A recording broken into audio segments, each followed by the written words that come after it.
صدیق اکبر کا، ان کے مطابق سوچا بھی نہیں جا سکتا کہ ان سے آگے کوئی جائے۔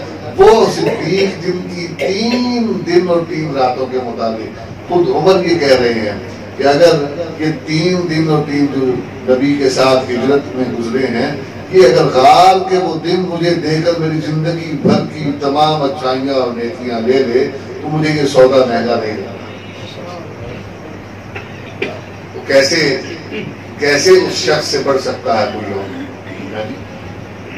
عزیزان گرامی، اللہ تبارک و تعالیٰ نے فرق کس چیز کا رکھا؟ یہ مشکل دور کے ساتھ ہی ہے نا، مشکل ہے۔ وہ لوگ سارے مخالف ہو گئے، کل تک جو ساتھی تھے، دوست تھے، وہ مخالف ہو گئے۔ مشکل دور میں ابوبکر ساتھ کھڑے ہوئے ہیں، اور صرف کھڑے نہیں ہوئے، ڈٹ کر کھڑے ہوئے ہیں، ڈٹ کر کھڑے ہوئے ہیں، چھپ کر نہیں۔ ابوبکر صدیق رضی اللہ عنہ جب آپ پر حملہ ہوا ہے، ابوبکر صدیق بچانے کے لیے بڑے ہیں، آپ کو مارا گیا ہے، بے ہوش ہوئے ہیں، گھر گئے ہیں۔ جس وقت ہوش آیا ہے تو آپ کے قبیلے بنو تیم کے لوگ بیٹھ کر مشورہ کر رہے ہیں کہ ہمارے بھائی کو، ہمارے ساتھی کو مارا گیا ہے، اس کا بدلہ لیا جائے گا، اس پر بات کی جائے گی، پنچایت بلائی جائے گی۔ ابوبکر صدیق ہوش میں آتے ہیں، دوسری بات نہیں بولتے، محمد کریم کا کیا حال ہے، کیا حال ہے؟ وہ سارے سردار قبیلے کے بڑے جو ہے ان کے وہ پریشان ہو جاتے ہیں، کہتے ہیں ہم جہاں پر دیکھو اس کے لیے لڑنے مرنے کی باتیں کر رہے ہیں، اور یہ پھر اٹھ کر انہی کا پوچھا جن کی وجہ سے بھاگ آ گیا ہے۔ وہ سب ناراض ہو کر چلے جاتے ہیں، ابوبکر پرواہ نہیں کرتے، پرواہ نہیں کرتے ابوبکر۔ گھسکتے آتا ہے کہ اماں کے سہارے آپ کی بارگاہ میں جاتے ہیں اور جا کر آپ کا بوسہ لیتے ہیں۔ اللہ اکبر۔ یہ ہے کہ مشکل سے مشکل حالات، وہ دور ہے جب نبی کریم علیہ السلام ساتھیوں کو کہہ رہے ہیں کہ تم چھپ کر عبادت کرو۔ عبادت تو چھپ کر نہیں، لیکن یہ وہ دور ہے کہ دار ارقم میں چلے جاؤ، جی وہ پہاڑیوں کے پیچھے چلے جاؤ، گھاٹیوں میں جا کر نماز پڑھو، فلاں کے گھر چلے جاؤ، 2-3 گھر طے کیے ہوئے ہیں، مقام تو وہیں بات تلاوت کرنی ہے، جو وہی آتی ہے اس کو وہاں پر یاد کیا جاتا ہے، وہیں لکھنے کوئی اہتمام ہوتا ہے۔ یہ سب کچھ چھپا کر ہو رہا ہے۔ یہ مشکل دور ہے، 13 سال مکے کی زندگی، مشکلات کا دور، پے در پے مشکلات۔ اتنی مشکل گھڑی بھی نبی پر آئی ہے، فرمایا کہ پچھلے انبیاء پر جتنی مصیبتیں آئی ہیں ان کا شمار نہیں ہو سکتا، لیکن ان سب کی مصیبتوں سے بڑھ کر وہ محمد کی ایک دن کی مصیبت ہے، طائف کے دن کی، کہ جس دن طائف والوں نے پتھراؤ کیا، آپ کے جسم سے لہو بہتا بہتا پاؤں میں آ کر جم گیا۔ اس ایک دن کی مصیبت کے بدلہ مقابلہ جو ہے پچھلے انبیاء کی تمام مصیبتیں نہیں کر سکتی۔ اتنی شدید تھی وہ مصیبت، اتنی شدید تکلیف کا دن تھا کہ قربان جائیے محمد کے صلی اللہ علیہ وسلم۔ اللہ اللہ اللہ، اللہ نے رحمت للعالمین ایسے نہیں بنائے۔ ہائے ہائے، فرشتہ آیا ہے کہ محمد صلی اللہ علیہ وسلم اجازت دیں، اللہ چاہتے ہیں کہ اگر آپ اجازت دیں، یہ 2 پہاڑوں کے درمیان یہ بستی ہے جو نے آپ کو تکلیف پہنچائی ہے، اس پہاڑوں کو ایسا برابر کر دیا جائے کہ اس بستی کا نام و نشان ختم ہو جائے۔ محمد ان کے لیے اس حالت میں بھی بد دعا نہیں کرتے، برا نہیں چاہتے۔ اللہ، یہ مشکلات کا دور نبی نے برداشت کیا، اور پھر انتہا یہ ہوئی کہ جس وقت آپ کو روکنے کے تمام حملے ان کے ناکام ہو گئے اور آپ کے ساتھیوں کی تعداد میں اضافہ ہوتا چلا گیا، تو ناکامی کی انتہا پر پہنچ کر وہ آپ کے قتل کا بندوبست کرنے اور منصوبہ بنانے لگ پڑے۔ تو اللہ تبارک و تعالیٰ نے پھر آپ کو کہا کہ اب مکہ کو چھوڑ دیں۔ اپنا گھر ہر کسی کو پیارا ہوتا ہے، کہ جہاں بچپن گزارا، لڑکپن گزارا، آبائی علاقہ، یعنی آبائی گھر، نسل بعد نسل وہ علاقہ جو ہے بڑوں کی وراثت وہاں چلتی چلی آ رہی ہے، اس کو پیارا نہیں ہوتا۔ اللہ اکبر۔ وہ دین پر مداومت اور دین کی خدمت کے حوالے سے نبی شریف رحمۃ اللہ علیہ تو فرمایا کرتے تھے کہ کوئی ذمہ دار ہو نا اس کے دادے نے ایک کیکر کا بوٹا لگایا ہوا ہے. کیکر مطلب یہ کوئی زیادہ پھلدار بھی نہیں ہے اور زیادہ کوئی کارآمد بھی نہیں ہے. تو وہ بوٹا کوئی کاٹنے کے لیے آئے تو ذمہ دار کہتا ہے یہ میرے دادے کا لگایا ہوا بوٹا ہے، اس کے بدلے میں شیشم کے درخت مجھ سے لے لے، یہ کیکر کا درخت میں تجھے نہیں کاٹنے دوں گا. وراثت آدمی کو ایسے عزیز ہوتا ہے. وراثت فطری چیز ہے، انسان کو اس سے محبت ہوتی ہے، لیکن انہوں نے اس کی تطبیق جو ہے دینی وراثت پر کی. فرمایا کرتے تھے کہ ہماری وراثت میں دین آیا ہے تو مجھ پر دوہری ذمہ داری ہے. فرمایا کرتے تھے مجھے اپنے علم پر نہیں، تقویٰ پر ہے ہی نہیں، لیکن اپنے نسب پر یقین ہے کہ ہاں میں ہوں بنی ہاشم. یہ میری شریعت کے الفاظ تھا. تو اس سے میں نے فرمایا کہ مجھ پر دوہری ذمہ داری ہے. اللہ تبارک و تعالیٰ نے نبی کریم کو اس جگہ سے ہجرت کرنے کا حکم دیا، اور نبی جب وہاں سے نکلے ابو بکر کو ساتھ لے کر آنکھوں میں نمی ہے. آپ کعبۃ اللہ کی طرف دیکھتے ہیں اور شکوہ کناں الفاظ کو کہتے ہیں کہ میں کیا کروں، میرا جی تو نہیں چاہتا لیکن تیرے باسی مجھے تو تیرے قریب رہنے نہیں دیتے. آپ اشکبار ہو کر، بے بس ہو کر، مجبور ہو کر مکہ کو چھوڑ دیتے. اللہ تعالیٰ جیسے کیسے مدینہ پہنچا دیتا ہے. مدینہ پہنچ کر بھی ابتدائی جو دور ہے کیونکہ اللہ تبارک و تعالیٰ نے حد فاصل بنائی ہے فتح مکہ. تو سمجھنے کی بات یہ ہے کہ فتح مکہ کو کیوں حد فاصل بنایا گیا. حالات تو آسان ہو چکے تھے مدینہ آنے کے بعد، بہت سی وہ پریشانیاں جو مکے میں تھی وہ ختم ہو گئی. وہ مسلسل جو ان کے ساتھ رہنا اور ان کے تناؤ کے ساتھ ان کی ماتحتی میں یہاں آنے کے بعد معاملات بہتر ہونا شروع ہوئے. یہاں انصار پہلے سے موجود تھے. ابو ایوب انصاری کے وہ گھر آپ کا آ کر اونٹنی کا بیٹھنا، طلع البدر علینا کی صدائیں بلند ہونا، وہ مدینہ کی بچیوں کا آپ کو مطلب خوش آمدید کہنا.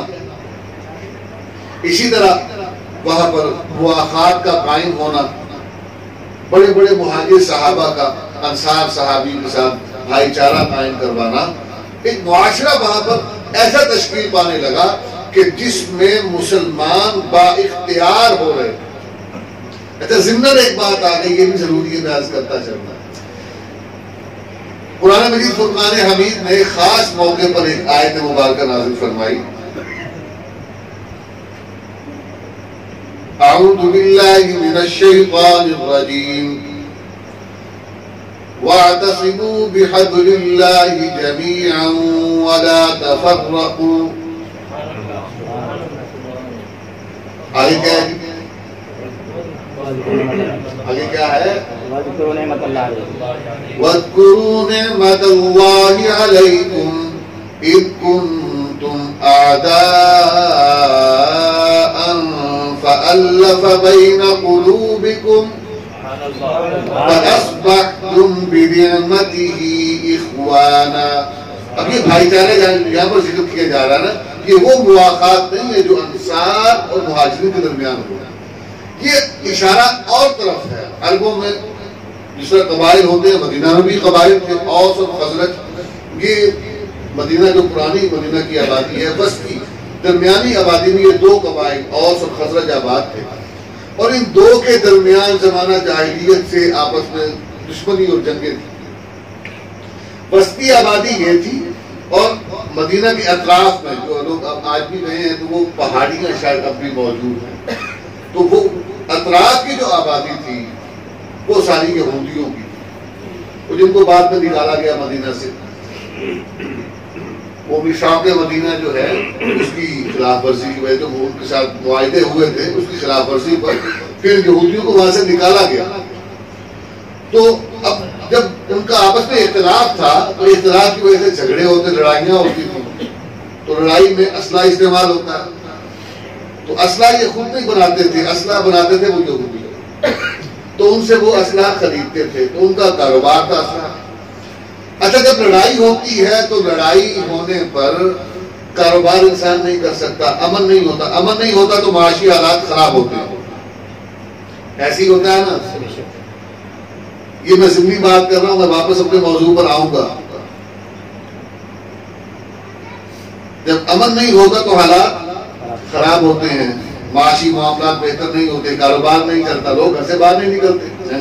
کرفیو لگ گیا، لڑائی ابھی باہر نکلو گے تو کہیں سے بھی آج گولی لگ سکتی ہے، خریدو گے کیا اور کھاؤ گے کیا، بیٹھے ہو گھر میں. یہی حالت ہے. تو وہاں پر جنگوں کے آپ جنگی لڑائیاں ہوتی تھی، کاروبار نہیں کر سکتے تھے، مرد قتل ہوتا تھا، گھر والے ان کا پرسان حال کوئی نہیں ہوتا تھا، پھر ان کو مال تو چاہیے، زندہ تو رہنا. تو اب یہی یہودی جو تھے یہ ان کو سود پر رقم دیا کرتے تھے.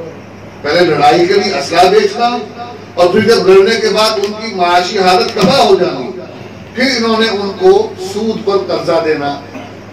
تو جس وقت اللہ تبارک و تعالی نے اسلام ان تک پہنچایا، فاذکروا نعمت اللہ علیکم اذ کنتم اعداء، کہ تم یاد کرو اللہ کی اس نعمت کو کہ جب تم آپس میں دشمن تھے، یہ اوس اور خزرج آپس میں دشمن تھے. فاصبحتم بنعمتہ اخوانا، تو اس اسلام کی برکت سے، اللہ کی اس نعمت سے ہم نے تمہیں بھائی بھائی بنا دیا.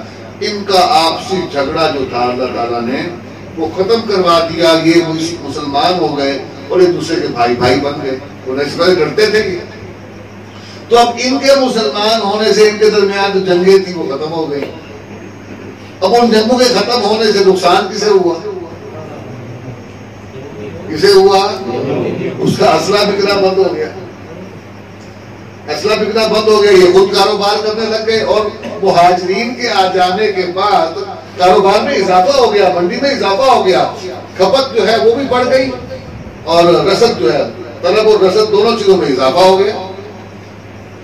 کمانے والے بھی بڑھ گئے اور استعمال کرنے والے بھی بڑھ گئے، مسلمانوں کی تعداد میں اضافہ ہو گیا. تو منڈی میں ان کی ذرا طاقت بڑھوتری بھی ہونے لگ گئی. تو وہ یہودیوں کو بڑی تکلیف تھی اس چیز کی. تو ابتدا میں یعنی کہ وہ مسلمان جو تھے وہ طاقت میں آ گئے، اللہ تعالیٰ نے وہاں پر عمل کی فضا بھی قائم کر دی، اور دونوں بڑے قبیلے مسلمان ہو گئے. تو وہاں پر فضا جو ہے بہت مختلف ہے. لیکن اس کے باوجود اللہ تعالیٰ نے ان میں سے کسی موقع کا ذکر نہیں کیا، ہجرت کا ذکر نہیں کیا، فتح مکہ کا ذکر کیا. آگے چلیے. کیوں؟ اس لیے کہ یہ ہجرت کے بعد بھی بدر ہوئی، احد ہوا، یعنی آپ کے بہت سے خندق و حنین، یہ وہ مقامات ہیں اللہ تبارک و تعالیٰ نے آزمائش بھی کی ہے، اور آپ کو مستقل مصیبتوں میں، پریشانیوں میں ہجرت کرنے کے بعد بھی آپ کو آسانی نہیں ملی بہت زیادہ. اور پھر بالخصوص اصل آسانی کسے کہ جہاں سے آپ کو مجبور ہو کر نکلنا پڑا، جب تک اللہ نے غالب کر کے آپ کو واپس نہیں بھیج دیا، اس وقت تک اللہ تبارک و تعالیٰ نے اس حد کا جو ہے وہ دائرہ نہیں طے کیا. جب واپس بھیجا پھر فرمایا کہ اب یہ وقت ہے کہ اس وقت تو تم لڑائی بھی تھی، جھگڑا بھی تھا، آپس میں دوسرے معاملات گڑبڑ بھی تھے، لیکن اب تو یہ ہے کہ اب تو میں نے تمہیں غالب کر دیا. اب یہاں پر تم فاتح بن کر آئے. کل جہاں سے تم مغلوب ہو کر نکل رہے تھے، آج یہاں غالب ہو کر واپس آئے ہو. تو اب تو تم طاقت میں ہو، لوگ تمہاری طاقت کی وجہ سے تمہارے ساتھ ہونا چاہیں گے، لوگ تمہاری طاقت کی وجہ سے تمہارے ساتھ ہونا چاہیں گے. لیکن اللہ تبارک و تعالیٰ نے اس کے باوجود ان کے ایمان کو قبول کیا ہے جنہوں نے بعد میں اسلام شرط رکھی ہے. اولئک اعظم درجۃ من الذین انفقوا من بعد وقاتلوا، کام انہوں نے وہی کیا ہو جو پہلے والوں نے کیا. پہلے والوں نے مال لگایا، انہوں نے بھی مال لگایا ہو. پہلے والوں نے جان لگائی، انہوں نے بھی جان لگائی ہو. بعد میں چاہے اسلام لائے ہوں، اللہ فرماتا ہے وَكُلًّا وَعَدَ اللَّهُ الْحُسْنَى، کہ پہلے والے ہوں یا بعد والے ہوں، نبی کا زمانہ پا لیا، اس کی معیت میں آ گئے، میں نے سب کے ساتھ اس نے آخرت کا وعدہ کیا، سب کے ساتھ. چاہے ابوبکر صدیق ہو یا معاویہ بن ابی سفیان رضی اللہ تعالی عنہم اجمعین. بات سمجھ آ رہی ہے؟ اللہ تبارک و تعالیٰ نے حد فاصل بنایا فتح مکہ کو. وہ آپ کو جس عروج مل گیا، اسلام جب غالب غلبے کی دور کی جو کیفیت ہے، اس وقت آج بھی طاقتور کے ساتھ وہ کہتے ہیں نا چلو تم ادھر کو ہوا ہو جدھر کی، یعنی طاقتور کے ساتھ آج بھی کھڑے ہو جاتے ہیں. اس کی مخالفت پر کھڑے ہونا بڑا مشکل ہوتا ہے. اور بڑا مکے لہرا لہرا کے دکھایا کرتا تھا. وہ 2001 1999 میں آنے والا جو حکمران تھا اس ملک کا پرویز مشرف صاحب، جی مکے لہرا لہرا کے دکھاتا تھا اپنوں کو اور ڈراتا تھا کہ امریکہ کے ساتھ مقابلہ کریں گے تو یہ ہو جائے گا، وہ ہو جائے گا. کیا ہو جائے گا؟ ہوا کیا؟ تم جیسے ایٹمی طاقت سے تو وہ پہاڑوں کی غاروں میں رہنے والے 1000 درجے بہتر ہیں. ان کا ایمان تو ہے. انہوں نے استقامت سے ثابت کر دیا کہ خدا کی مدد آتی ہے. آج ان کے سامنے گھٹنے ٹیکنے پر مجبور ہے تمام نیٹو کی افواہیں. ان سے رستہ مانگ رہے ہیں. میں اپنے سرائکی علاقے میں ہوتا تو اس کی تصویر کشی کرتا. اللہ اکبر.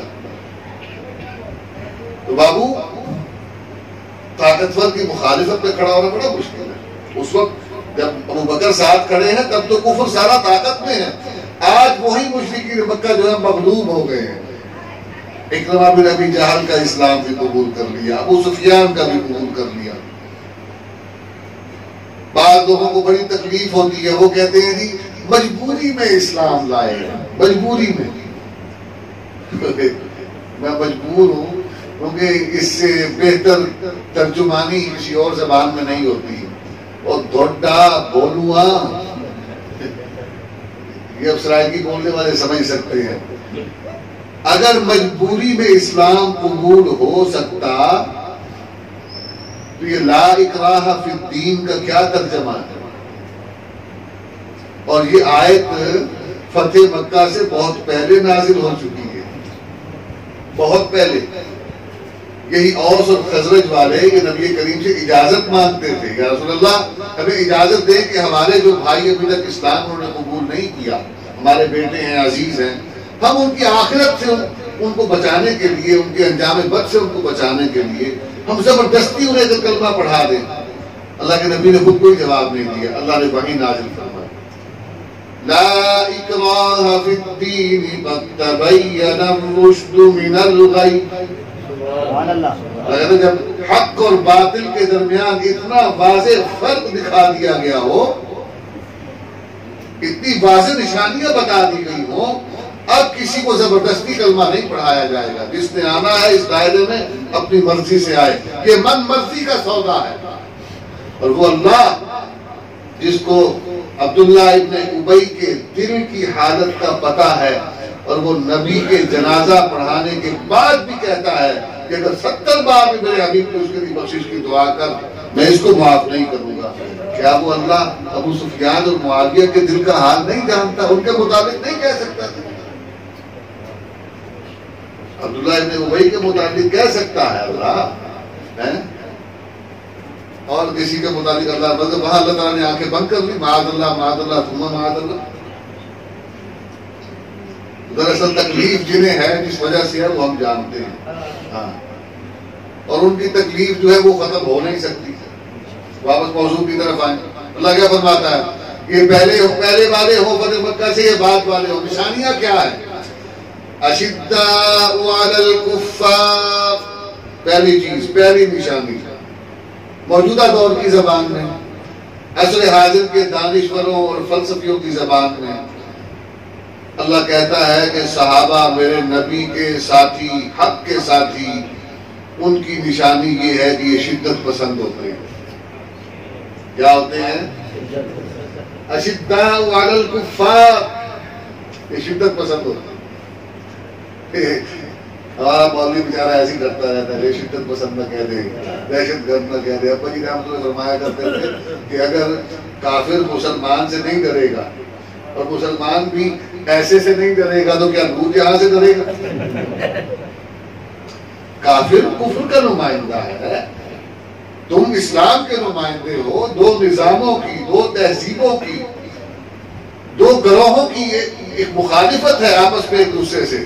اگر تم اس کو نہیں ڈرا سکتے وہ پھر تمہیں ڈرائے گا. دونوں میں سے ایک کام تو ہوگا. مفاہمت نہیں ہے ان کے درمیان.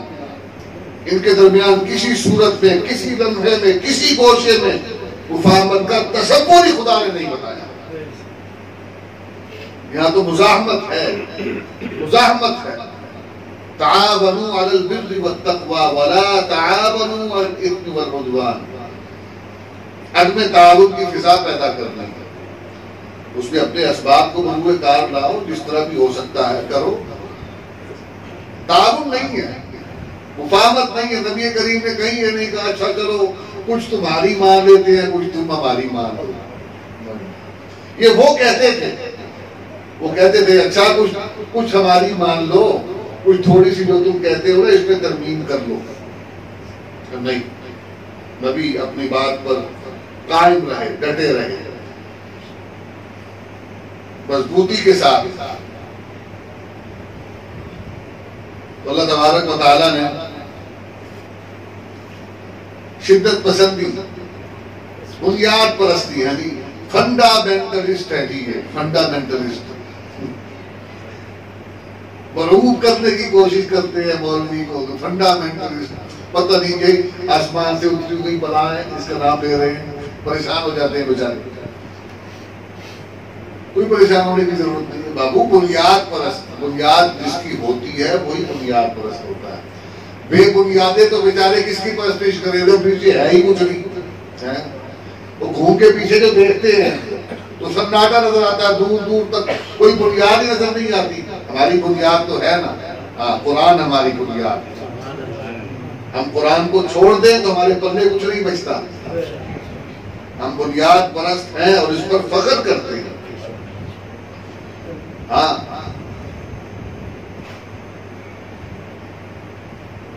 آگے چلیے. رحماء بینہم، دین کے معاملے میں صحابہ جو ہیں وہ شدت پسند ہیں، یعنی دین کے معاملے میں کفار کے ساتھ جب معاملہ کرنے کی باری آتی ہے وہ دین پر ڈٹے رہتے ہیں، دین کے فیصلوں کو مانتے ہیں، قرآن کے فیصلوں کو مانتے ہیں. کاروبار کرنا ہو، لین دین کرنا ہو، معاملہ کرنا ہو، مذاکرہ کرنا ہو، معاہدہ کرنا ہو، کچھ بھی کرنا ہو، صحابہ کبھی بھی اپنے مخالف کی بات کو اللہ کی بات پر یا اپنی رائے کو اللہ کی بات پر ترجیح نہیں دیتے. اشداء علی الکفار، مخالفین کفار کے ساتھ شدت کے ساتھ دین پر ڈٹے ہوئے معاملہ کرتے ہیں. رحماء بینہم، آپس میں شیر و شکر ہے. وہ کہتے ہیں جی کہ وہ لڑتے رہے جی آپس میں، حضرت معاویہ حضرت علی نے جھگڑا کیا، یوں کیا اور یہاں. یہ بابو جھگڑا ان کے درمیان ہوا، ایک بڑا بھائی ایک چھوٹا بھائی، جھگڑا ہوا، صلح ہو گئی، انہوں نے صلح کر لی تو آج تک جھگڑا ہی لیے پھر رہے ہو. انہوں نے صلح کر لی تو معاملہ ختم ہو گیا. اچھا یہ کیسی عجیب محبت ہے، مجھے آج تک سمجھ نہیں آئی کہ باپ اور چچا میں لڑائی ہو، وہ دونوں صلح کر لیں، لیکن یہ بیٹا کہتا ہے کہ نہیں میں اس کی صلح کو نہیں مانتا. جھگڑا مانتا ہے باپ کا، صلح نہیں مانتا. یہ عجیب ہے، یہ عجیب باپ کی محبت ہے کہ باپ کے فیصلے کو تسلیم نہیں کرتا. نافرمانی ہے نا، نافرمانی. تو یہ نافرمانوں کے گھروں پھر رہے ہیں، آتے رہے. اللہ تعالیٰ نے فرمایا کہ الجہاد ماضٍ الی یوم القیامہ، وہ ان جیسے ہوں گے تو جہاد بھی ہوگا نا. تو یہ رہیں گے، قیامت تک چلتا رہے گا سلسلہ. جب باطل ہوگا تو حق کی شناخت ہوگی، حق ہوگا تو باطل کی شناخت ہوگی. یہ دونوں طرف معاملہ چلتا رہے گا. رحماء بینہم، آپس میں شیر و شکر، بہت نرم دلی سے، بہت نرم دلی سے. اذلۃ علی المؤمنین اعزۃ علی الکافرین. کیسے ہے؟ اعزۃ علی المؤمنین اعزۃ علی الکافرین.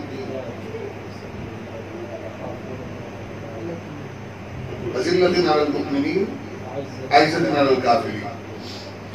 فرماتا ہے کہ یہ مسلمانوں کی نشانی ہے نا کہ جب یہ ایمان والوں سے معاملہ کرتے ہیں تو انکساری سے کرتے ہیں. اذلۃ، انکساری سے، عاجزی سے، پست ہو کر معاملہ کرو. جب کافروں سے معاملہ کرتے ہیں تو پھر عزت علی الکافرین، پوری شان اور دبدبے کے ساتھ بات کرتے ہیں. ہاں، بادشاہ روم کے دربار میں نبی کا صحابی گیا نا مذاکرات کے لیے، ربیع بن عامر رضی اللہ تعالیٰ عنہ.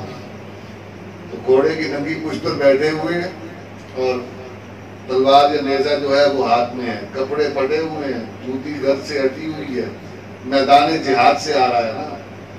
وہ ہمارے جیسے تو تھے نہیں، تو جو آپ دفتروں میں بیٹھ کے دور سے دور سے دیکھتے کہ حکم جاری کرتے ہوں.